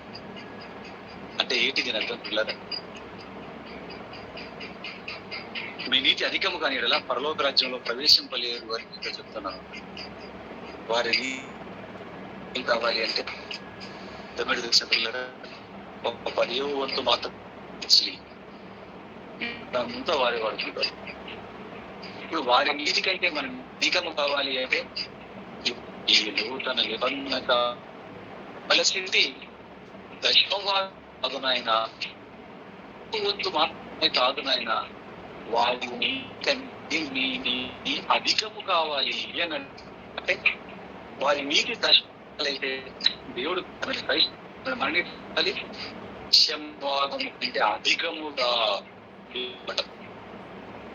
ఇప్పుడు 100 రూపాయలు ఈ 10 రూపాయలు దేవుడికి ఇచ్చానండి అన్న పని అంట. 10,000 సంపాదిస్తానండి, నేను పెళ్లి చేశానండి, అయిపోయిందండి నా పని, మా వాడానికి ఎదుగుతున్నారండి.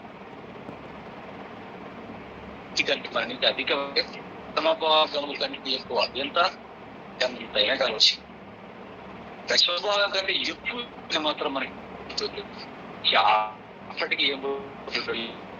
ఈ దేవుడు యేసుక్రీస్తు వారు చెప్పిన దేవుడి నీతి అర్థం కాక, యేసుక్రీస్తు వారు చెప్పినటువంటి దేవుడి నీతి అర్థం కాక ఇప్పటికీ చాలా మంది చేసే పని ఏంటంటే దశంభాగాలు ఇవ్వాలి దేవుడు చెబుతున్న బోధకులు కూడా అండి. 90% అండి చెప్తున్న క్రైస్తవ బోధకులు చెప్తున్నట్టు భాగాలు మీకు దేవుడికి ఇవ్వాలి, దశంభాగం అంటే నీకు దేవుడిని యుద్ధమైన అంటారా చెప్పండి పెట్టారా? మీ దశభాగాలు దేవుడికి ఇవ్వండి. దశభాగాల దేవుడివి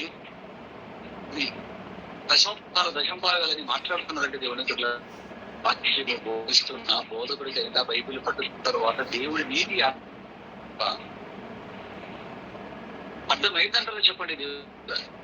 అర్థం కాలేదు అని ఈ ఒక్క మీకు ఈజీగా అర్థమైపోతుంది.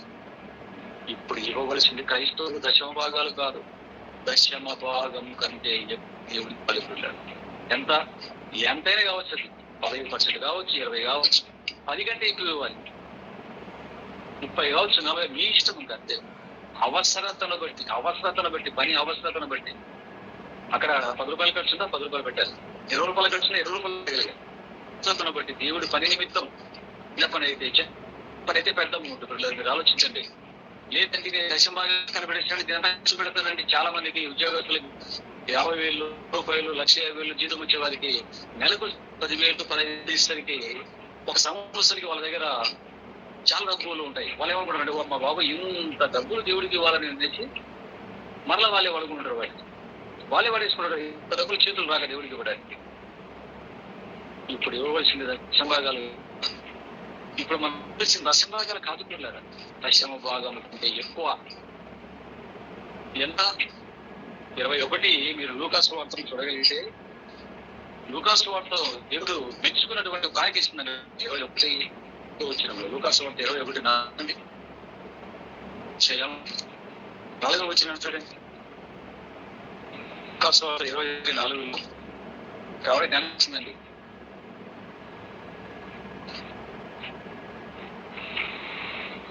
ఒక కానుక పిల్లలు తమ కానుకలు వేయించిన ధనవంతులను ఆయన పారదీశారు. ఒక బీద విధవరాలు 2 కాసులు అందులో వేయించినగా 1, 2 చదువుతున్నానండి. చూచి ఈ బీద విధవరాలు అందరికంటే ఎక్కువ వేసిన మీతో నిజంగా చెప్పుచున్నాను, వారందరూ తమకు కలిగిన సమృద్ధిలో నుండి కానుకలు వేసి తన లేమిలో తనకు కలిగిన జీవనం అంతయు వేసినని వారితో చెప్పాను.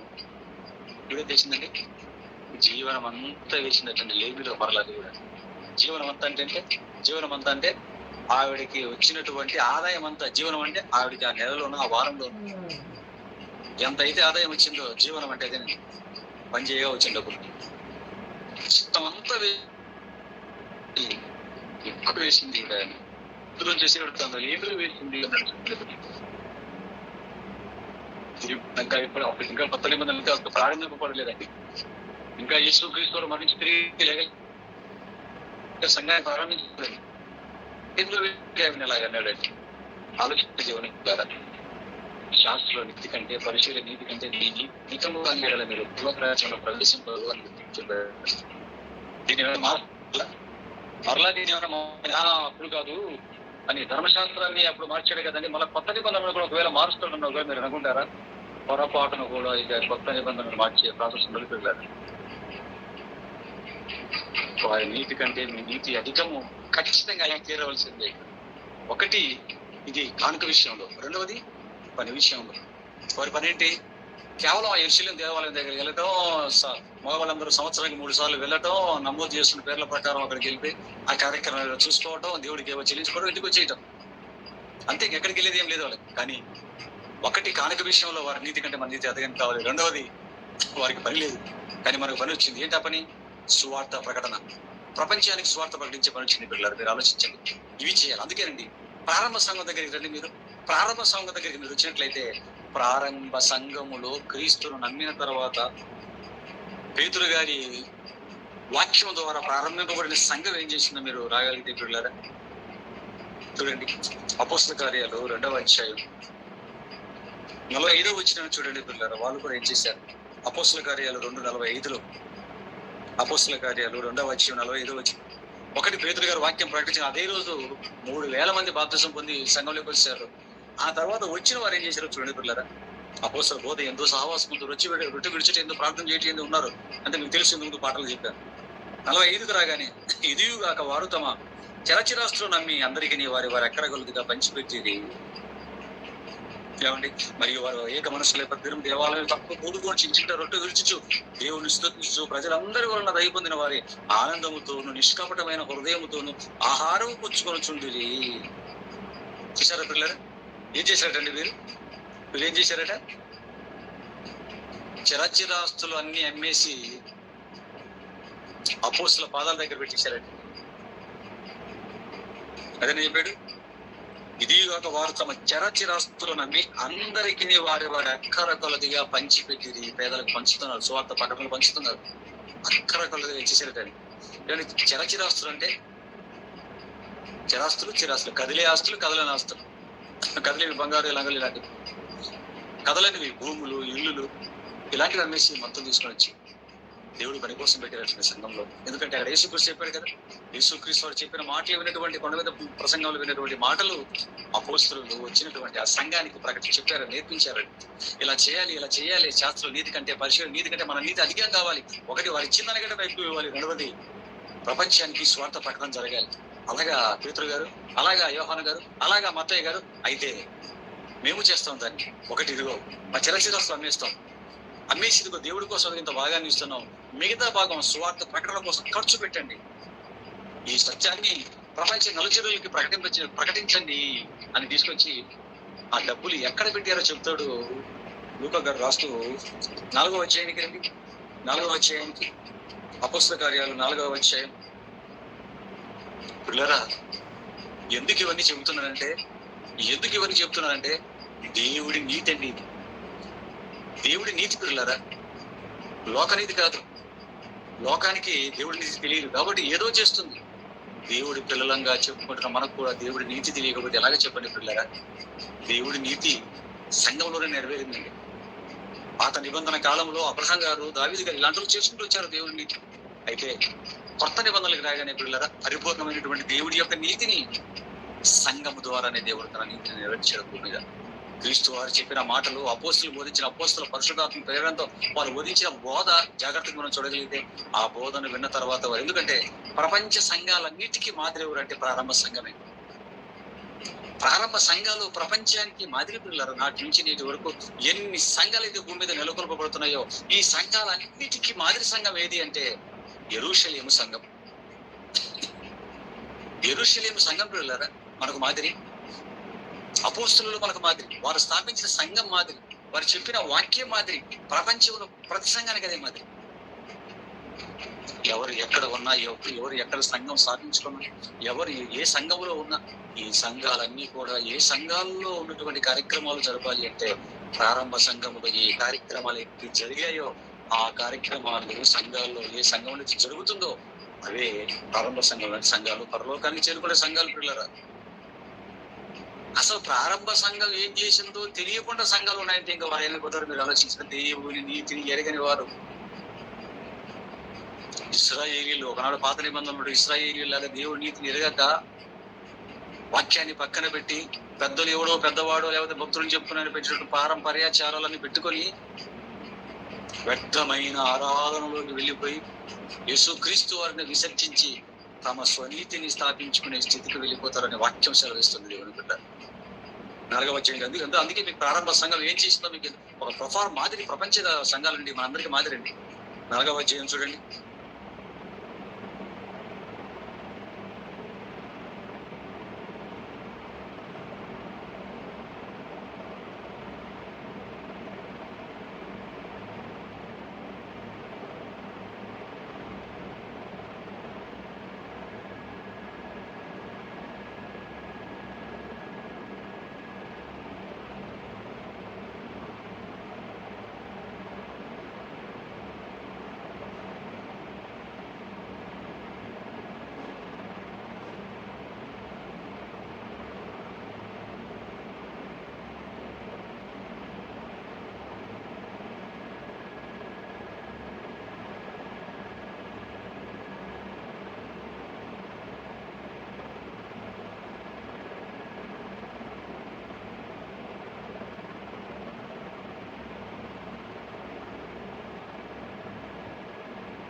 ల్యాండ్స్, ఇల్లు అమ్మితే అంత డబ్బు వస్తుందండి. తీసుకొచ్చి ఎక్కడ పెట్టారంటే అంత కాస్ట్లీ డబ్బులు. ఇల్లు అమ్మితే ఎంత వస్తుందండి? లక్షలు. భూమి అమ్మితే లక్షలు, కోట్లు కూడా వస్తాయి. అంత అమౌంట్ తీసుకొచ్చి అపోస్తుల చేతుల్లో పెట్టారా, కానుక తట్టలో పెట్టారా, వారి పాదాల చెంత పెట్టారా అండి? తీసుకొచ్చి అందరూ ఆయన పాదాల చెంత పడేసారటండి. వాళ్ళ పాదాల చెంత. ఇంకొక ఆయన ఉన్నదండి, ఆయన కూడా చూడండి భూమి మేము ఎక్కడ పెట్టాడు. 36 రండి, 36 కుప్పరలో పుట్టిన లేవీయుడగు యోసేపునకు ఉండను, అతనికి అపోస్తులు హెచ్చరిక పుత్రుడు అని అర్థమించి బర్నబా అని పేరు పెట్టింది. ఇతడు భూమి గలవాడేయండి దాన్ని వెల తెచ్చి అపోస్తుల పాదముల యొద్ద పెట్టాను. చూసారండి, అతను కూడా వెల తీసుకొని వచ్చి ఎక్కడ పెట్టాడంటే పిల్లరా, అపోస్తుల పాదాల చెంత. అంత విలువైన ఇల్లులన్నీ తీసుకొచ్చి అపోస్తుల పాదాల చెంత ఎందుకు పెడుతున్నారంటే యేసుక్రీస్తు వారు చెప్పిన మాట. అపోస్తులు బోధించిన బోధ, శాస్త్రంలో నీతి కంటే, పరిశుల నీతి కంటే క్రైస్తవుల నీతి అవ్వాలి, అధికమవ్వాలి పిల్లరా, అధికమవ్వాలి పిల్లలు. అధికం అంటే అది పనిని బట్టి, అవసరతను బట్టి, సువార్త ప్రకటన ఖర్చును బట్టి. ఒకటి, ఇవ్వటంలో వారి నీతి కంటే మన నీతి అధికంగా ఉండాలి. 2, వాక్యం చదవటంలో వారి నీతి కంటే మన నీతి అధికంగా ఉండాలి. 3, పని చేయటంలో వారికి పని లేదు, మనకు పని వచ్చింది పిల్లలు. సువార్త ప్రకటన, క్రీస్తు వారి మరణం ద్వారా మన సమాధి పునరుత్థానానికి సంబంధించిన సువార్త ప్రకటన అనే ఒక పని, ఒక కాడి మనందరి భుజస్కంధాలని, స్త్రీ లేదు పురుషుడు లేదు, మనందరి భుజస్కంధాల మీద పని వచ్చింది పిల్లలు. అది తప్పకుండా చేయాలి. ఎవరిలో పని కనపడుతుందో, ఎవరిలో దేవుడి కోసం గుప్పిలు విప్పి మనసు కనపడుతుందో, ఎవరిలో దేవుడి కోసం ఉన్నతంగా బ్రతకాలన్నటువంటి ఆలోచనలు కనబడతాయో, వారే దేవుడి నీతిని నెరవేర్చిన వారు పిల్లలు. లోకనీతి దేవుడి నీతితో సమానం కాదు పిల్లలు. లోకనీతి ఎక్కడుంది? అట్టడుగు నుండి లోకనీతి మనుషుల వల్ల కలిగిపోవడం లోకనీతి. ఆ లోకనీతినే తమ నీతిగా చేసుకోలేదు, సొంత నీతిగా చేసుకుని బతికిన ఇశ్రాయేలీయుల పరిస్థితి ఏమైపోయింది? వ్యర్థమైన ఆరాధనలకు వెళ్ళిపోయారు. మనుషులు పెట్టినటువంటి పద్ధతులు, దేవోపదేశాలను బోధించే గుడ్డితనంలోకి వెళ్ళిపోయారు. లోకరక్షకుడు వచ్చినా కనుగొనలేని పరిస్థితి వెళ్ళిపోయారు. చివరికి నిత్య నాశనానికి జారిపోయారు పిల్లారా. ఆలోచించండి దేవుని పిల్లారా, వాక్యం అనేది ఎంత గొప్పదో మీరు ఆలోచించండి. వాక్యాన్ని ఎంత చదవాలో మీరు ఆలోచించండి పిల్లారా. ఏమండి, ఇంకా టైం అయిపోయింది కాబట్టి చెప్పలేదు కానీ, ఆస్తులన్నీ చర్చరాశి తీసుకుని వచ్చి అన్నేసి అపోస్తుల పాదాల చెంత పెట్టి వాళ్ళు ఏం చేశారంటే 47:247లో ఆనందముతో భోజనం చేస్తూ అన్నాడు. చూడండి, ఇంటింటా రొట్టె విడిచితో ఆనందంతో ఉన్నారటండి. ఇది ఆస్తులన్నీ అన్ని తీసుకుని వచ్చి అపోస్తుల పాదాల చెంత పెట్టి ఆనందంతో భోజనం చేసి ఆనందంతో రొట్టె ద్రాక్షాసం తీసుకుంటారు వీళ్ళు. అంటే ఆస్తులన్నీ అన్ని తీసుకొచ్చి వాళ్ళ దగ్గర పెడితే పిల్లలకే పెట్టుకుంటారు. పిల్లలు పెళ్లిళ్ళు ఏం చేస్తారు? మగపిల్లల భవిష్యత్తు ఏంటి? కుటుంబాల పరిస్థితి ఏంటి? ఆ కాలంలో బిడ్డలు ఎక్కువగా ఒకరికి కుటుంబాల పరిస్థితి ఏంటి? పిల్లలు ఏమైపోతారు? వాళ్ళందరూ కూడా మేమేమైపోయినా పర్లేదు అనుకున్నారండి. ఎందుకంటే చచ్చిపోతే ఏమవుతుంది? పరలోకానికి వెళ్ళిపోతాం. అపోస్తులు చెప్పింది చేసాం, ఇలా చేయాలని చెప్పారు, చేసాం, తెచ్చిపెట్టాం. నెక్స్ట్ ఏంటి? వాళ్ళే చెప్తారు మాకు నెక్స్ట్ ఏంటో. ఏం చేయలేదు? మరణించేంత వరకు దేవుడి కార్యక్రమాల్లో ఉండాలి. ఊపిరినంత వరకు దేవుడి కోసం బ్రతకాలి. సంఘంలో సజీవమైన రాళ్ల వల్లే కట్టబడాలి. సంఘంలో ఎదగాలి. ఇంతకు మించింది మాకు ఏం కావాలి అనుకున్నారండి? బతికితే అందరం కలిసి బతుకుతాం, చేస్తే అందరం కలిసిపోతాం అనుకున్నారండి. పౌలు గారి వలన అత్యధికమైన హింస కలుగుగా చెదరిపోయారు. చెదరిపోయిన వాళ్ళు ఏం చేసి కట్టుబడ్డతో చెదరిపోయి ఎక్కడ గెలిపిన ఆ ప్రాంతంలో స్వార్థ ప్రకటించుకుంటూ వెళ్ళిపోతున్నారటండి. స్వార్థ ప్రకటించి ప్రకటించి ప్రకటించి ప్రకటించి చచ్చిపోయారండి వాళ్ళు. పరదేశకి వెళ్ళిపోయారు పిల్లలు. మీరు ఆలోచించిన దేవుని పిల్లలు.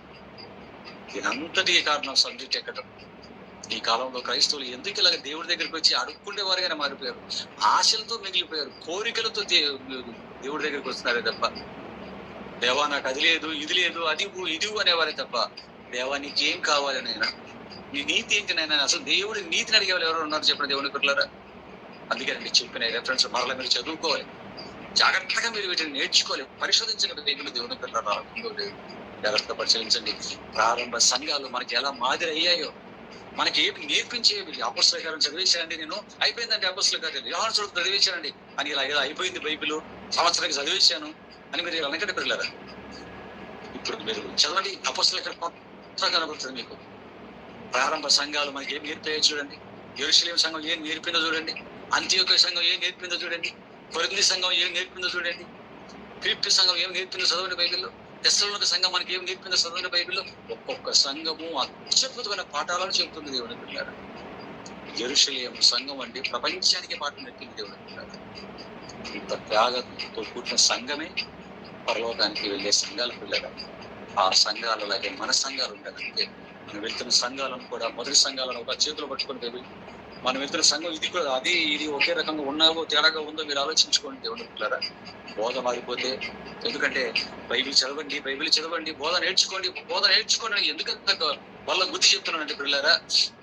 బోధ మారితే ఏమవుతుందండి? బోధే కదండి మారింది. బోధ మారితే ఏం జరుగుతుంది బ్రదర్ అని మీరు అంటారేమో. బోధ మారిందంటే మరణించిన తర్వాత నువ్వు వెళ్ళవలసిన లోకం మారిపోతుంది. బోధ మారటం అనేది చిన్న విషయం కాదు పిల్లరా. బైబిల్లో ఒకటి ఉంటే ఒకటి చెప్పుకోవడం అనేది చిన్న విషయం కాదు. బోధ మారితే మనం వెళ్ళవలసిన లోకం మారిపోతుంది దేవుని పిల్లరా. అందుకే బోధ విషయంలో జాగ్రత్త ఒకరికి 100 సార్లు దేవుడు బైబిల్లో చెప్పటం మనకు కనబడుతుంది. కాబట్టి ఆలోచించండి. ఒక నీతి దేవుని నీతితో సమానం అంటారు పిల్లలు. మీరు ఆలోచించండి. లోకాన్ని పోనివ్వండి, దాని నీతి దేవుని నీతి సమానం అవుతుందో లేదా కానివ్వండి. ఒక క్రైస్తవుడిగా బైబిల్ పట్టుకున్న బాప్తిజం తీసుకొని నేను క్రైస్తవుని అని చెప్పుకుంటున్నావే, నీతి లేదా మన నీతి దేవుడి నీతితో సమానమైందో కాదో చెప్పిన ఈ పాఠాన్ని రెఫరెన్స్ అన్ని చూసుకొని నీ బ్రతుకు ఎక్కడికిందో నా బ్రతుకు నేను పరీక్షించుకుంటాను. మీ బ్రతుకులు మీరు పరీక్షించుకోండి. ఇదిగో దేవుడి నీతి ఇది. మన నీతి దేవుడి నీతితో సమానమైందో కాలేదు. మన క్రైస్తవ యొక్క జీవితం మొదటి సంఘపు ఆది సంఘ క్రైస్తవుల జీవితాల్లో సమానమయ్యో కాలేదు. మన సంఘం యొక్క పరిస్థితి ఆది సంఘములాగా సమానమైందో కాలేదో జాగ్రత్తగా చూసుకొని ముందడుగు వేయవలసిన బాధ్యత చెప్పిన నా మీద, విన్నటువంటి మీ అందరి మీద, మనందరి మీద ఉన్నదాన్ని మనస్ఫూర్తిగా విన్నవించుకుంటూ ఈ వారం అంతా కూడా ఈ పాఠాన్ని చదవండి. అలాగా బైబిల్ చదువుకుంటూ వెళ్ళండి. కొత్త కనబడుతుంది బైబిల్. ఇప్పుడు సంఘాలు ఒక్కొక్క సంఘం పాఠాలు నేర్పుతూ పోతుంటాయి దేవుడికి వెళ్తారు. అటువంటి పాఠాలు